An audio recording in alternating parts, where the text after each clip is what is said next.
இப்போது சகோதரர் ஜோசப் சகாராஜ் அழைத்து அவர் நமக்கு மீண்டும் உத்தம கீதமாகிய உன்னத பாட்டை நமக்கு எடுத்துரைப்பார். அதற்காக அவரை அன்போடு அழைக்கிறோம். கர்த்தருக்குள் பிரியமான சகோதரர்களே, சகோதரிகளே, நாம் மீண்டுமாக உன்னத பாட்டு விளக்க உரைக்க வருகின்றோம். 7 வசனங்கள், 2ஆம் அதிகாரத்தில் 7 வசனங்கள் வரை நாம் பார்த்தோம் கடந்த ஆகஸ்ட் மாதம் 15ஆம் தேதி என்று. இன்றைக்கு நாம் 9 13 வரை உள்ள வசனங்களை பார்க்க போகின்றோம். 14 சேர்த்திருக்க வேண்டும், ஆனால் 14 தனியாக ஒரு பிரசங்கமாக வரும். அதனால அந்த வசனத்தை ஒதுக்கிவிட்டு இதில் முதல் 2 வசனங்கள், அதாவது 8, 9 வசனங்களிலே சுலமீத்தியப்பின் நேசரை பற்றி புகழ்ந்துரைத்தலையும், 10 13 வரை உள்ள வசனங்களிலே நேசர் பேசியதை சுலமீத்தியப்பின் எடுத்துரைத்தலை பற்றியும் இன்றைக்கு நாம் பார்க்கவிருக்கின்றோம். இந்த காரியங்கள் யாவும் நாம் பழைய ஏற்பாட்டோடும் புதிய ஏற்பாட்டோடும் இணைந்து பார்க்க வேண்டும். அப்பொழுதுதான் இந்த உன்னத பாட்டின் உண்மையான விளக்கம் நமக்கு புரியும். இப்போ முதலாவதாக சுலமீத்தியப்பின் நேசரை பற்றி புகழ்ந்துரைத்தல். 8ஆம் வசனம் சொல்லுகிறது, இது என் நேசருடைய சத்தம், இதோ அவர் மலைகள் மேல் குதித்தும் மேடுகள் மேல் துள்ளியும் வருகிறார். சுலமீத்தியப்பின் இவ்வசனத்தில் நேசரை எவ்வாறு புகழ்கிறார்? நேசர் தமது நேசத்துக்குரிய பெண்ணான சுலமீத்தியப்பெண்ணை மகிழ்வுடனும் ஆர்வத்துடனும் அணுகுவதை இவ்வசனம் விவரிக்கிறது. அவர் மலைகளிலும் மேடுகளிலும் குதித்து தாவுவதாக சித்தரிக்கப்படுகிறார். இது அவளுடன் இருக்க வேண்டும் என்ற அன்பு மற்றும் விருப்பத்தால் உந்தப்பட்ட அவரது விரைவான மற்றும் உற்சாகமான வருகையை குறிக்கிறது. இயேசு கிறிஸ்து கூட தம்மையே நமக்காக பலியாக ஒப்புக் கொடுப்பதற்கு மிகவும் ஆர்வமாக இருந்தார் என்பதை நாம் அவரது சில வார்த்தைகளில் காண்கிறோம். குறிப்பாக கடைசி ராவுணவின் போது அவர், இந்த பஸ்காவை புசிக்க நான் மிகவும் ஆசையாய் இருந்தேன் என்று சொல்லுகிறார். அவருடைய வாழ்வில் அவர் 12 வயதிலிருந்து 33 வயது வரை மொத்தம் 21 பஸ்காவை அனுசரித்தார். அந்த நிறைவான பஸ்கா அவர் மிகவும் ஆசையாக புசித்த பஸ்காவாக இருந்தது. காரணம் என்னவென்றால், அந்த பஸ்கா அன்றுதான் அவர் தன்னையே பலியாக கல்வாரியிலே இந்த உலகத்தாருடைய பாவங்களுக்காக ஒப்பு கொடுத்தார். அப்போ இந்த உலகத்தாரைய நம்மேல் அவர் கொண்டிருந்த வாஞ்சை அவரை தன்னையே பலியாக ஒப்பு கொடுக்கும் அளவுக்கு உற்சாகமூட்டியது. இங்கே அடுத்து நாம் பார்க்கின்றோம், இது என் நேசருடைய சத்தம் என்று மணவாட்டி சொல்லுகிறார். அந்த வசனத்திலே இது என் நேசருடைய சத்தம்னு சொன்னே ஒரு ஆச்சரியக்குறி இருக்கிறது. இந்த ஆச்சரியக்குறி இந்த வசனத்தின் தொடக்க வாக்கிய பகுதியின் முடிவில் உள்ளது. சுலமிய பெண் தன் நேசரின் அணுகுமுறையை மகிழ்ச்சியுடன் அங்கீகரித்தது. இதைத்தான் அந்த ஆச்சரியக்குறி எடுத்து காட்டுகிறது. அடுத்து, மலைகள் மற்றும் குன்றுகள் ஆகியவை தேவனுடைய மக்களுடன் எந்த வகையில் தொடர்பு படுகின்றன என்று பார்க்கும்போது, இங்கே இந்த வசனத்திலே இதோ அவர் மலைகள் மேல் குதித்தும் மேடுகள் மேல் துள்ளியும் வருகிறார் என்று சொல்லப்படுகிறது. இந்த உருவகம் மகிழ்ச்சியான, துடிப்பான மற்றும் வேகமான அவரது இயக்கத்தை சித்தரிக்கிறது. அவளை அடைவதற்கு எந்த தடைகளையும் அவர் உடைத்தெறிந்து கடந்து வருவதை இந்த மலைகள் மற்றும் மேடுகள் என்ற உருவகம் சுட்டி காண்பிக்கிறது. அவருடைய வாழ்விலே, மணவாளனுடைய வாழ்விலே ஏற்பட்ட சோதனை எல்லாவற்றையும் அவர் வெற்றி கொண்டார். மணமகளை அவர் சந்தித்தார். கிறிஸ்து தன்னுடைய வாழ்வில் பிறந்தது முதலே சோதனைகளை அனுபவித்தார். நமக்கு நன்றாக தெரியும், கிறிஸ்து அவருக்கு பேரிட்ட பிற்பாடு அவர் பெத்லகேமிலே அவருடைய தாய் தகப்பன் அவரை பராமரித்துக் கொண்டிருக்கிறார்கள். ஆனால் தேவதூதன் அவரை யோசேப்பிடம் குழந்தையை தூக்கி கொண்டு எகிப்துக்கு ஓடிப்போ என்று சொல்கிறார். காரணம், சிறு குழந்தையாக இருந்த போதே அவரை கொன்று போட வேண்டும் என்ற சாத்தானுடைய திட்டம் ஏரோதின் வழியாக நிறைவேறிற்று. அந்த நாள் தொடங்கி கிறிஸ்துவின் மரணம் வரையிலும் சாத்தான் அவரை தொடர்ந்து சோதித்துக் கொண்டிருந்தான். கடைசியாக நாம் பார்க்கும்போது அவரோடு தொங்கிய கள்ளர்களில் ஒருவன், நீ தேவனுடைய குமாரன் ஆனால் உன்னையும் என்னையும் ரட்சித்துக் கொள்ளலாமே, உன்னையும் எங்களையும் ரட்சித்துக் கொள்ளலாமே என்று சொல்லுவார். அதுவும் சாத்தானுடைய சோதனை தான். இப்படிப்பட்ட மேடுகள் மலைகள் எல்லாவற்றையும் கடந்துதான் கிறிஸ்து தன்னுடைய பலியை நிறைவேற்றினார். அடுத்து நாம் பார்க்கும்போது ஆதி காலம் முதலாகவே மலைகள் மற்றும் குன்றுகள் என்பவை தேவன் தமது சித்தத்தை வெளிப்படுத்த தேர்ந்து கொண்ட இடங்களாக இருந்தன. சூட்சமாக தேவன் மோசேக்கு சீனாய் மலையில் தமது நியாயப்பிரமாணத்தை கொடுத்தார். இயேசு கிறிஸ்து கலிலேயாவில் இருந்த ஒரு மலையின் மீது தமது புகழ்பெற்ற மலை பிரசங்கத்தில் மக்களுக்கு பலவிதமான அறிவுரைகளை வழங்கினார். மேலும் அவர் ஒரு மலையின் மீதுதான் மறுரூபமானார். அவர் உயிர்த்தெழுந்த 40ஆம் நாள் ஒலிவமலை மீதிலிருந்து பரலோகத்திற்கு சென்றார்.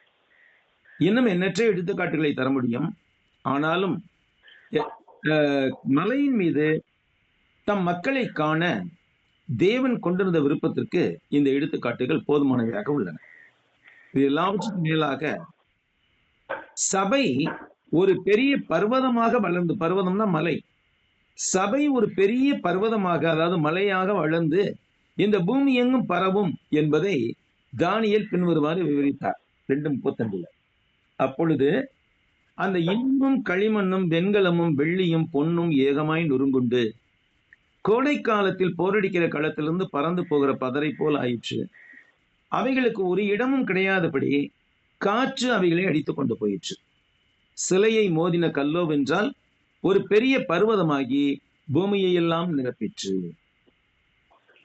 அடுத்த அதே அதிகாரத்துல இந்த வசனத்தின் விளக்கத்தை சொன்னார் தாவீது 44ஆம் வசனத்துல. அந்த ராஜாக்களின் நாட்களிலே பரலோகத்தின் தேவன் என்றென்றைக்கும் அழியாத ஒரு ராஜ்யத்தை எழும்ப கொண்டார். அந்த ராஜ்யம் வேறே ஜனத்துக்கு விடப்படுவதில்லை. ஒரு கல் கையால் பெயர்க்கப்படாமல் மலையிலிருந்து பெயர்ந்து உருண்டு வந்து இரும்பையும் வெண்கலத்தையும் களிமண்ணையும் வெள்ளியையும் பொன்னையும் நொறுக்கினதை கண்டீரே, அப்படியே அது இந்த ராஜ்யங்கள் எல்லாம் நொறுக்கி நிர்மூலமாக்கி தானும் என்றென்றைக்கும் நிற்கும் என்றார். இதுக்கு நாம் 9ஆம் வசனத்துக்கு போகின்றோம். யாரோ ஒருத்தர் மீட் போடாம இருக்கிறாரு, தயவுசெய்து மீட் போட்டீங்கன்னா நல்லா இருக்கும். 9ஆம் வசனத்துக்கு போகின்றோம். என் நேசர் வெளிமண்ணுக்கும் மறை குட்டிக்கும் ஒப்பாயிருக்கிறார். இதோ அவர் எங்கள் மதிலுக்கு புறமே நின்று பலகனி வழியாய் பார்த்து குடிசையின் வழியாய் தமது மலர்ந்த முகத்தை காண்பிக்கிறார். நேசரை இந்த இடத்தில் மணவாட்டி எதனுடன் ஒப்பிட்டாள்? ஒரு நேசர் ஒரு மான் அல்லது மறை குட்டி. மறைனா மான் தான். மறை என்பது தமிழ்ல உள்ள இன்னொரு வார்த்தை மானுக்கு. அப்ப என் நேசர் ஒரு மான் அல்லது மான் குட்டி. இந்த ஓமை நேசரை ஒரு மான் அல்லது இளம் மான் என்பவற்றுடன் ஒப்பிடுகிறது. இது அவரது அழகு, சுறுசுறுப்பு மற்றும் கருணை ஆகியவற்றை வலியுறுத்துகிறது. நேசர் எங்கிருந்து மணவாட்டியை பார்த்தார் என்று சொல்லுகிறார் மணமகள். நேசர் அவளது வீட்டின் மதிலுக்கு புறமே நின்று ஜன்னல் வழியாய் பார்த்து கிராதியின் வழியாய் தமது மலர்ந்த முகத்தை காண்பித்தார். இதோ அவர் எங்கள் சுவருக்கு பின்னாக நிற்கிறார். அவர் ஜன்னல்கள் வழியாய் பார்க்கிறார், பின்னால் வழியை பார்க்கிறார். இந்த வரியானது அவர் நெருக்கமாக இருந்தாலும் இன்னும் ஒன்று சேரவில்லை என்று அர்த்தப்படுகிறது. ஒருவேளை இது சமூக மரபுகள் அல்லது பிற வெளிப்புற காரணிகளால் எதிர்பார்ப்பு மற்றும் ஆசையின் உணர்வை அதிகரிக்கிறது என்பதை சுட்டிக்காட்டுவதாக இருக்கும். ஒட்டுமொத்தமாக இந்த வசனமானது இருவருக்கும் இடையிலான உணர்ச்சி மிக்க மற்றும் ஆர்வமுள்ள அன்பை படம் பிடிக்கிறது. எந்த ஒரு தடைகளையும் மீறி நேசர் அவளுடன் இருக்க விரும்புவதையும் அவரது மகிழ்ச்சியான நாட்டத்தையும் வலியுறுத்துகிறது. உடல் ரீதியாக கூட பார்க்கும்போது அந்த இளம் பிராயத்திலே ஒருவன் ஒரு பெண்ணை நேசிக்கிறான் என்றால் அவளை பார்ப்பதற்காக என்ன வேண்டுமானாலும் செய்வான். தமிழ்ல கூட ஒரு கவிதை சொல்லுவாங்க, கண்ணின் இடைப்பார்வை காதலியர் காட்டிவிட்டால் மண்ணில் குமரருக்கு மாமலையும் ஒரு கடுகாம் என்று சொல்லுவார்கள். அது மாதிரி இங்கே மணவாளன் மணவாட்டியை பார்ப்பதற்காக எந்த விதத்திலும் எந்த விதமான தடையும் மேற்கொண்டு வெற்றி கொண்டு வருகிறார் என்பது. இதைவே ஆவிக்குரியவில பார்க்கும்போது கிறிஸ்துவானவர் நம்முடைய ஆத்மாக்களை மீட்பதற்காக நம்மை நேசித்ததனாலே, நம்மை அவர் மனமுடித்துக் கொள்ள விரும்பினதுனாலே அவருடைய வாழ்க்கையில் ஏற்பட்ட எல்லா தடைகளையும் வெற்றி கொண்டு கல்வாரி சிலுவையிலே தம்மையே பழியாக நமக்கு ஒப்பு கொடுத்தார். இதுதான் அவருடைய சுத்தமான அன்பை காட்டுகிறது. மணவாளனுக்கும் மணவாட்டிக்கும் இடையில் உள்ள நேசம் அப்படிப்பட்ட வலுவான ஒரு நேசமாய் இருக்கிறது. அடுத்து இப்போ 10-13 வரைக்கும் உள்ள வசனங்கள்ல நேசர் பேசியதை சூலைமீத்து பெண் எடுத்துரைக்கிறார். ஏற்கனவே நேசர் பேசியிருக்கிறார். அந்த பேசினதை சூலைமீத்து பெண் எடுத்துரைக்கிறார். என்ன சொல்ற? முதல்ல 10ஆம் வசனம் சொல்லுகிறது, என் நேசர் என்னோட பேசி என் பிரியமே என் விதியை எழுந்து ஓடினார். நேசர் யாரோட பேசினார்? நேசித்த மணவாட்டியுடன் தான் பேசினார். இந்த உலகத்திலே 1000 பெண்கள் இருக்கலாம், ஆனால் நேசருக்கு பிரியமானது யார்? நேசருடைய மனைவி. இந்த உலகத்திலே 35,000 அல்லது 45,000 சபை பிரிவுகள் இருக்கலாம், ஆனால் நேசர் நேசிப்பது யாரை? அவருடைய மனவாட்டியாகிய சபையை. எல்லாருமே சபைன்னு தான் சொல்லிக்கிறாங்க, எல்லாருமே நாங்க தான் உண்மையான சபைன்னு சொல்லிக்கிறாங்க, எல்லாருமே பைபிள் அழகா விளக்கம் கொடுக்கிறாங்க. ஆனால் எல்லாரும் கிறிஸ்துவுக்குள்ள இருக்கிறார்களா? பெயருக்காக மாத்திரம் அல்ல நான் சொல்வது, ஆனால் உண்மையிலே கிறிஸ்துவை ஏற்றுக்கொண்டு உண்மையிலே கிறிஸ்துவ நமக்குள் வாசமா இருப்பதற்கு நாம் அனுமதித்து நாம் இந்த உலகத்திலே வாழ்கின்ற போது நம்முடைய சிச்சுவேஷனே வேறமாக இருக்கும். அப்ப அப்படிப்பட்டவர்களைத்தான் நேசர் நேசிக்கிறாங்க. நேசர் இப்படி நேசித்த தன் மனவாட்டியிடம் என்ன பேசினார்? பொதுவாக நேசர்கள் சந்தித்துக் கொள்கையில் முதலாக அருகில் வருமாறு அழைத்தல் என்ற வழக்கம் பெரும்பான்மையானதாக உள்ளது. ஏன் தூரத்துல நின்று கிட்டத்துல வா என்று சொல்லி அவசரப்பட்டு சொல்லுவான். இங்கு மணவாளன் தன் மணவாட்டியிடம் என்ன சொல்றாரு பாருங்க, என் பிரியமே என் ரூபவதியே. இது தமிழ் ஆங்கிலத்தில் சொல்லும் போது மை லவ் மை பியூட்டி என்று சொல்லுகிறார். என் பிரியமே என் ரூபவதியை எழுந்து வா. ஏன் நீ பாட்டுக்கு உட்கார்ந்து இருக்கிற? நான் வந்திருக்கேன் தெரியலையா? எந்திரிச்சுமா என்கிட்ட. பிரியமானவர்களே, அவர் நம்மை நேசிக்கிறார், அது உண்மைதான். ஆனால் அவரை நாம் நேசிப்பதை நாம் வெளிப்படுத்த வேண்டும். அப்ப எழுந்து அவரிடம் செல்ல வேண்டும். அவர் தமது வார்த்தையினாலும் தமது ஆவியினாலும் தன் மனவாட்டியை தன்னிடமாக அழைத்தார். என் அன்பே, எழுந்திரு, சோம்பலை உதறி தள்ளி இந்த உலகத்தின் எல்லா கண்ணிகளிலிருந்தும் உன்னை முழுமையாக விடுவித்துக் கொண்டு அவற்றின்று விலகி வா என்கிறார். பிரியமானவர்களை, கிறிஸ்தவர்கள் ஆவிக்குரியவர்களை பார்க்கும்போது நம்முடைய நேசராகிய இயேசு கிறிஸ்துவிடம் நாம் செல்ல வேண்டும். அப்படி செல்வதற்கு தடையாக உள்ள எல்லா கண்ணிகளையும் வலைகளையும் உடைத்துக் கொண்டு வெளியே வர வேண்டும். நாம் நம்முடைய நேசரோடு அணுக முடியாதபடிக்கு நம்மை தடுப்பது எது? ஏசாயா 59 இதுக்கு பதில் காணப்படுகிறது. இதோ ரட்சிக்க கூடாதபடிக்கு கர்த்தருடைய கை குறுகி போகவும் இல்லை, கேட்கக்கூடாதபடிக்கு அவருடைய செவி மந்தமாகவும் இல்லை. உங்கள் பாவங்களே உங்களுக்கும் அவருக்கு நடுவாக பிரிவினை உண்டாக்குகிறது. உங்கள் அக்கிரமங்களே அவர் உங்களுக்கு செவி கொடாதபடிக்கு அவருடைய முகத்தை உங்களுக்கு மறைக்கிறது. கிறிஸ்து இந்த உலகத்திலே வாழ்ந்த போது பாவம் தவிர மற்ற எல்லாவற்றிலும் நம்மை போல் மனுஷராக வாழ்ந்தார். நம்மையும் அதே போல் வாழ வேண்டும் என்று அவர் ஊக்கப்படுத்துகிறார், உற்சாகப்படுத்துகிறார். நம்ம பாவத்தை முற்றிலுமாக விலக்கிவிட்டு பரிசுத்தரோடு ஐக்கியம் கொள்ள முடியும். பாவத்தோடு நாம் இயேசுவையோ தேவனையோ பரிசுத்த ஆவியானவரையோ ஏற்றுக்கொண்டு வாழ முடியாது. அவர்கள் நம்மிடத்தில் வாழ வேண்டுமானால் நம்மிடத்தில் இருக்க பாவம் வெளியேற வேண்டும், நாமும் பரிசுத்தர்களாக வேண்டும். அதைத்தான் இங்கே சொல்லுகிறது, என் நேசர் என்னோட பேசி என் பிரியமே என் ரூபவதியை எழுந்து வா. நீ ஏன் அப்படியே உட்கார்ந்து இருக்க? ஏன் பாவத்திலே உட்கார்ந்து இருக்கிற? நீ எழுந்து வா, அவைகள் எல்லாம் விட்டுட்டு வா. நான் ஏற்கனவே பாவத்தை குறித்து சிறு விளக்கம் சொல்லியிருக்கிறேன். ஆதியாகமம் 3:6 மற்றும் 1 யோவான் 2:15 ஆகியவற்றை சம்பந்தப்படுத்தி சொல்லியிருக்கிறேன். உங்களுக்கு தெரியும், உங்களுக்கு நன்றாக. பாவம் என்பது ஆதியிலே தொடங்கின போது மாமிசத்தின் இச்சை, கண்களின் இச்சை, ஜீவனத்தின் பெருமை ஆகிய 3 கோணங்கள் உள்ள முக்கோணமாக தொடங்கிற்று. அதைதான் 1 யோவான் நிருபத்தில் சொல்றார் யோவான். ஏனெனில் மாமிசத்தின் இச்சையும் கண்களின் இச்சையும் ஜீவனத்தின் பெருமையும் ஆகிய உலகத்தால் உண்டானவைகள், தேவனால் உண்டானவைகள் அல்ல, அவைகள் இந்த உலகத்தினால் உண்டானவைகள் என்று சொல்கிறார். ஆக அப்படிப்பட்ட காரியங்களை விட்டு எழுந்து வர வேண்டும் நம் ஆண்டவரிடம். அதான் அவர் கூப்பிடுறார், என் நேசர் என்னோட பேசி என் பிரியமே என் ரூபவதியை எழுந்து வா என்கிறார். அடுத்து 16ஆம் வசனம், இதோ மாரி காலம் சென்றது, மழை பெய்து ஒழிந்தது. இந்த வசனுடைய ஆவிக்குரிய அர்த்தத்தை நான் பார்ப்போம். பாவத்தின் குற்ற உணர்வு, தேவனின் கோபம், நியாயப்பிரமாணமாகிய சட்டத்தின் சாபம் போன்ற ஆழமான உணர்வுகளிலிருந்து எழும் ஆன்மீக கஷ்டங்கள் சிலுவையிலே நீக்கப்பட்டன. அவைகள் யாவும் மக்களை தேவனிடம் சென்று சேராதபடிக்கு பயமுறுத்தி கொண்டிருந்தன. எது? பாவம் என்ற குற்ற உணர்வு, தேவனுடைய கோபம் இருக்குமே என்பது, நியாயப்பிரமாணத்தின் சாபம், இவைகள் எல்லாம் மக்களை தேவனிடம் சென்று சேராதபடிக்கு பயமுறுத்தி கொண்டிருந்தன. ஆனால் கிறிஸ்து இந்த தடைகளை எல்லாம் நீக்கிவிட்டதாக குறிப்பிட்டார். எபேசியர் 2:13-16 இவ்வாறு வாசிக்கிறோம், முன்னே தூரமாய் இருந்த நீங்கள்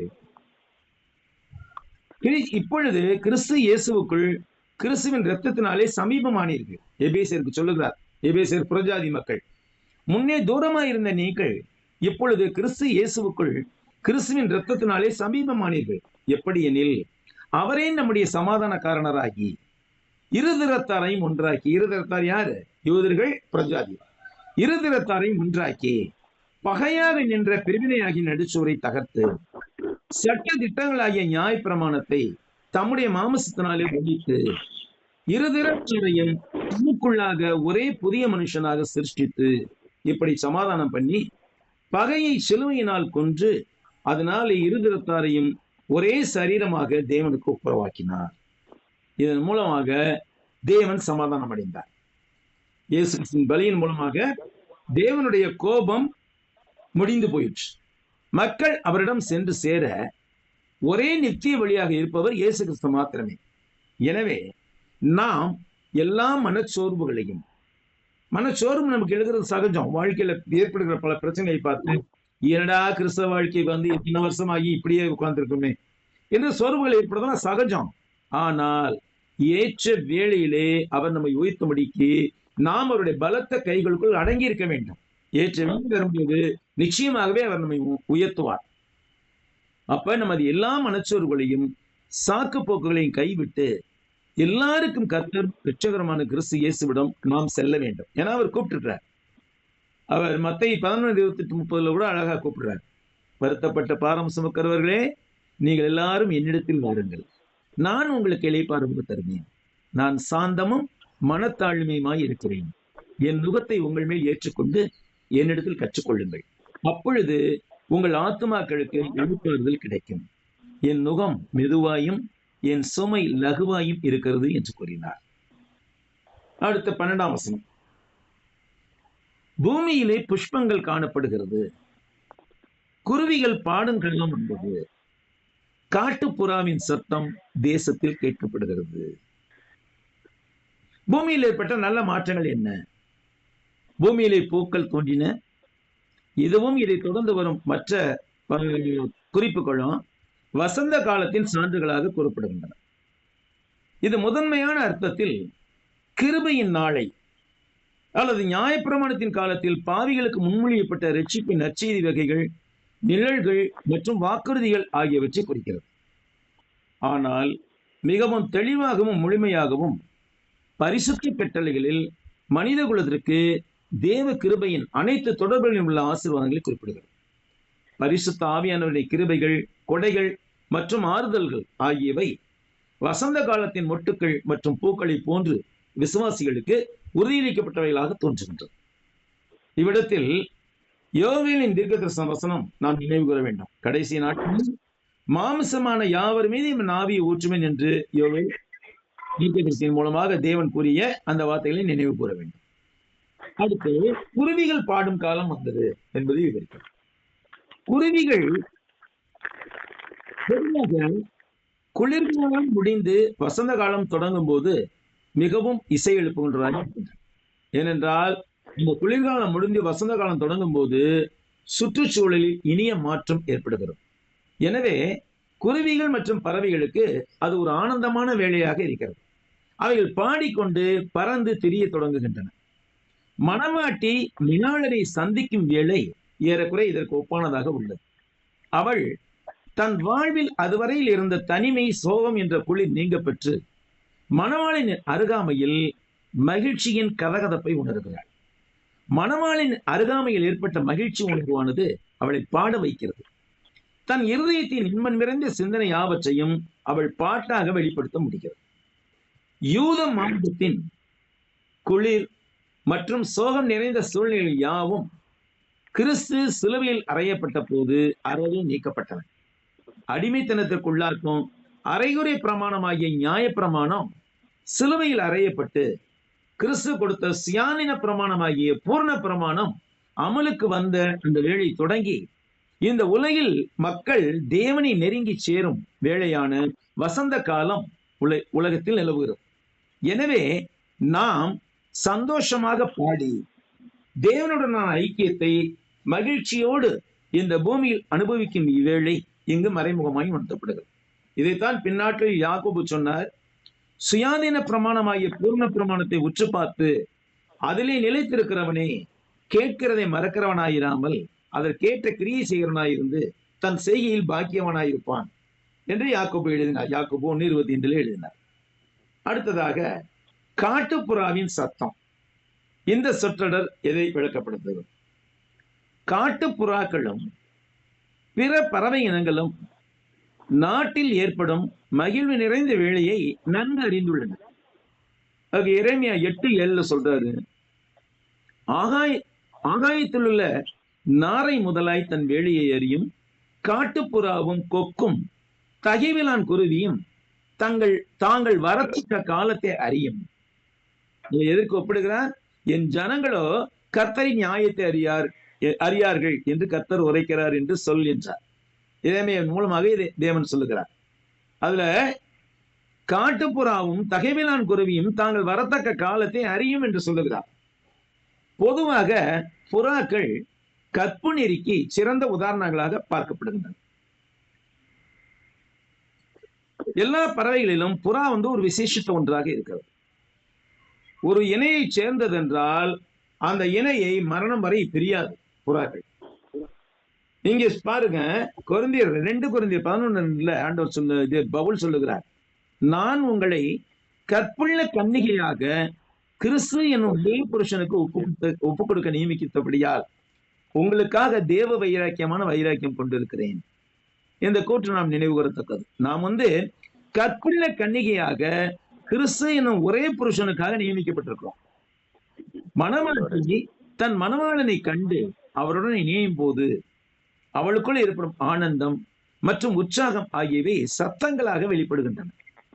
இன்றைய நாட்களில் இது நாம் நமது மணவாளனாகிய கிறிஸ்துவை கண்டதனால் நமக்குள் ஏற்படும் ஆனந்தத்தை குறிக்கிறது. அவரை பற்றிய நற்செய்தியை பிறருக்கு அறிவிக்க வேண்டும் என்ற விருப்பத்துடன் நம்மிலிருந்து வெளிப்படும் உணர்வுமிக்க வார்த்தைகள் அடங்கிய பிரசங்கம், நற்செய்தி அறிவிப்பு மற்றும் அவருக்காக நாம் செய்யும் ஊழியம் ஆகியவற்றில் அவரது காட்டுப்புறாவாகிய நாம் இடும் சந்தோஷ ஸ்தோத்திரம் வெளிப்படுகிறது. அடுத்த 13வது வசனம், இன்றைய நாளின் நிறைவு வசனம். அத்திமரம் காய் காய்த்தது, திராட்சை கொடிகள் பூ பூத்து வாசனையும் பரிமளிக்கிறது. என் பிரியமே, என் ரூபவதியை நீ எழுந்து வா. 2வது சொல்றாரு, my love and my beauty stand up and come here என்று சொல்லுகிறார். இந்த வசனை சந்தர்ப்ப பொருள் பார்க்கும்போது கிறிஸ்துவுடன் மேலும் ஐக்கியமாவது பற்றிய எண்ணங்களால் திருச்சபை தன்னை சந்தோஷப்படுத்திக் கொள்கிறது. வேறு யாரும் இதயத்துடன் பேச முடியாது. மணவாளன் வருவதை மணவாட்டி காண்கிறாள். கிறிஸ்து மாமிசத்தில் வருவதை பற்றி பழைய ஏற்பாட்டு பரிசுத்தவான்கள் கொண்டிருந்த எதிர்பார்ப்புக்கு இது மிகவும் பொருத்தமாக இருக்கிறது. அவர் தமது சொந்தத்தில் வருவது பற்றி மகிழ்ச்சி அடைந்தார். மேலும் இப்பொழுது இது கிறிஸ்து சீக்கிரம் வருகின்றார் என்ற நமது எதிர்பார்ப்பையும் குறிப்பதாக உள்ளது. சில வேளைகளில் கிறிஸ்து நம்மை கைவிடுவது போல் தோன்றினாலும் அது ஒரு கணம் மாத்திரமே. அது விரைவில் நித்தியத்திற்கும் நாம் கொண்டுள்ள அன்பும் மிக்க கருணையுடன் திரும்பி வருவார் என்பதை நினைவூட்டுகிறார். பழங்கால பரிசுத்தவான்கள் அவரை பார்த்தார்கள். நாம் அவரை ஏற்றுக்கொண்டு மனமாறும் போது அவர் நம்மை சோம்பல் மற்றும் விரக்தியிலிருந்து எழுப்பி பாவத்தையும் உலக மாயைகளை விட்டு அவருடன் ஐக்கியம் கொள்வதற்காக நம்மை அவர் அழைக்கிறார். குளிர்காலம் என்பது அறியாமையிலும் பாவத்திலும் சென்று போன பலனற்ற காலமாகவும் துயரமான காலமாகவும் இருந்தது. அது குற்ற உணர்வு மற்றும் ஆபத்து நிறைந்த காலமாகவும் இருந்தது. ஆனால் அந்த பழைய காலம் முடிவடைந்தது. பலன் கொடுக்கும் காலமான கிறிஸ்துவின் யுகம் தொடங்கியதை இவ்வசனம் உணர்த்தவர். நாமும் கூட கிறிஸ்துவை ஏற்றுக்கொள்வதற்கு முன்பு அந்த குளிர்காலம் போன்ற ஒரு சோகமான சூழலில் வாழ்ந்தோம். ஆனால் கிறிஸ்துவை ஏற்றுக்கொண்ட பிற்பாடு நமக்கும் ஒரு வசந்த காலம் தொடங்கிற்று. பரிசுத்த தன்மை உள்ள போது, நல்ல கவனிங்க, பரிசுத்த தன்மை உள்ள போது பழுக்காத நிலையில் உள்ள கனிகள் கூட அவற்றை உருவாக்கியவருக்கு இனிமையாக உள்ளன. ஊக்கமளிக்கும் இவ்வித அடையாளங்களும் தெய்வீக தயவின் சான்றுகளும் ஆத்துமா கிறிஸ்துவை இன்னும் முழுமையாக பின்பற்றுவதற்கான நோக்கங்களாக இருக்கின்றன. ஆகையால் நாம் எழுந்து உலகத்தில் இருந்தும் மாமசத்தினும் விலகி கிறிஸ்துவோடு ஐக்கியப்படுவது நம்மை இன்னும் பரிசுத்தப்படுத்தும். இந்த ஆசீர்வதிக்கப்பட்ட மாற்றமானது நீதியின் சூரியனாகிய கிறிஸ்துவின் அணுகுமுறைகள் மற்றும் செல்வாக்குகளால் இருக்கிறது. ஆக இந்த மணவாளன் பற்றி மணவாட்டி உயர்த்தி பேசுகிறாள். அங்கே அடுத்ததாக மணவாளன் பேசியதை மறுபடியும் எடுத்துரைக்கிறாள். இந்த பகுதியை குறித்து நாம் இதை பார்த்தோம். இந்த பகுதியின் கடைசி வசனம் அடுத்த வாரம் சிறப்பாக நாம் எடுத்துரைப்போம். கர்த்தர் தாமே நம்மை ஆசீர்வதிப்பாராக. யாவருக்கும் நன்றி சொல்கிறேன். நாம் அனைவரும் ஜெபித்தது போல நேற்றைய கூட்டம் மிகச் சிறந்த முறையில் கர்த்தருக்கு ஆசீர்வாதமாக கர்த்தரை கனப்படுத்துவதாக நடந்து முடிந்தது. 24ஆம் தேதி வெட்டுவானத்திலே நல்ல முறையில் நடந்து முடிந்தது. அதற்காக நன்றி செலுத்துங்கள். தொடர்ந்து அடுத்த கூட்டங்களுக்காக ஜெபியுங்கள். நன்றி சகோதரிகளே, சகோதரிகளே. அருமையான வேளையிலே புத்தம் கீதத்தை நல்ல ரீதியிலே அழகாக கிறிஸ்துவுக்கும் மணவாட்டியாகிய சபைக்கும் ஒப்பிட்டு பேசி நமக்கு நல்ல முறையில் விளக்கினார். அதற்காக அவரும் அவருடைய ஊழியத்தையும் தேவன் ஆசீர்வதிப்பாராக. தபால் பாடங்களை ஆசீர்வதிப்பாராக. அவருடைய ஊழியம் சீரஞ்சிற்பாக இந்தியா முழுவதும் நடக்க எங்களுக்கு உதவி செய்யும்.